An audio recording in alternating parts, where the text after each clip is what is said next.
My name is Sepia and I'm 15 years old.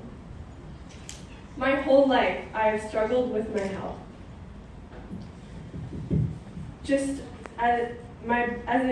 From a kid, my body would react to many foods in many ways that would leave me more and more discouraged. At a young age, I turned to drugs as an escape.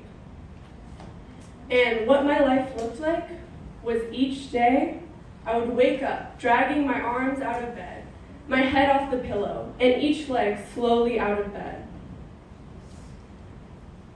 And then I would shovel food into my mouth for breakfast, snacking Grace constantly throughout the day. And then each meal again, shoveling food into my mouth. I would eat to fill up the emptiness. I would eat to be accepted by others, and that one day was on a repeating loop, and that's how the rest of my life would have looked. Sure, it was fine, I could have survived, and deep down, I knew that there was a piece missing to the puzzle of my health and well-being. And I think I can speak for everyone when I say that we want to be the ones to choose what goes in our mouths. But we aren't taking responsibility for that power that we possess. We're letting what's on the outside dictate our lives. And I was very resigned when it came to my health. I had given up just as a kid by saying that I don't care. Then growing up, I didn't care about my body, I didn't care about my health, my friends, my family. I was in control and I was fine. Nobody could tell me what to do because I didn't care. And with that, each time that I was inauthentic and fake, it was like I was wrapping a rope around my body, slowly cutting off the flow of blood, the flow of life, the flow of aliveness through me. And I was like a zombie.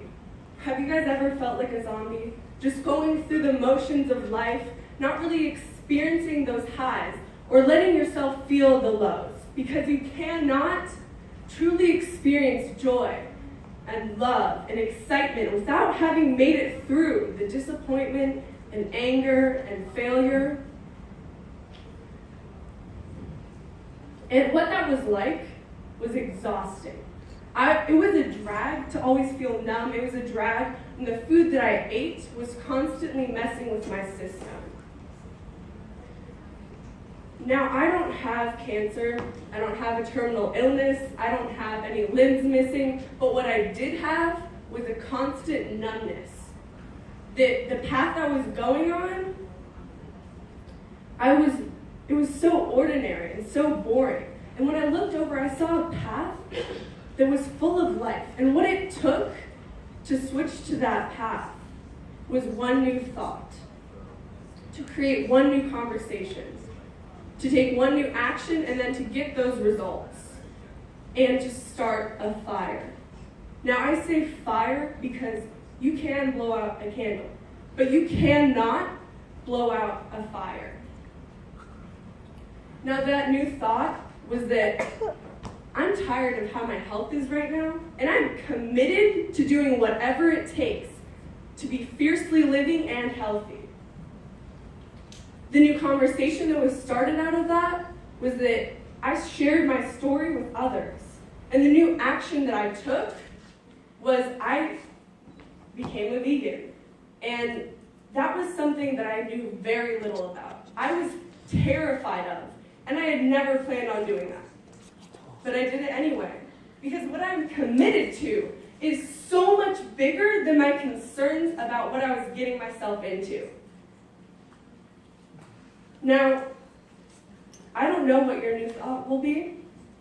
I don't know what your new conversation will be. And I don't know what new actions you'll take. But what I do know is that I chose to be a vegan because that is what would make the biggest difference for me. Now I ask you, what would make the biggest difference for you? What can you choose? It could be kicking that habit of 3 cups of coffee a day. It could be eating more fruits and vegetables. It could be stop drinking soda and drink more water. I don't know what it is. What I do know is that, and what I can promise all of you, is that what is going to change the world is every single one of us lighting that candle to ignite a fire that cannot be blown out.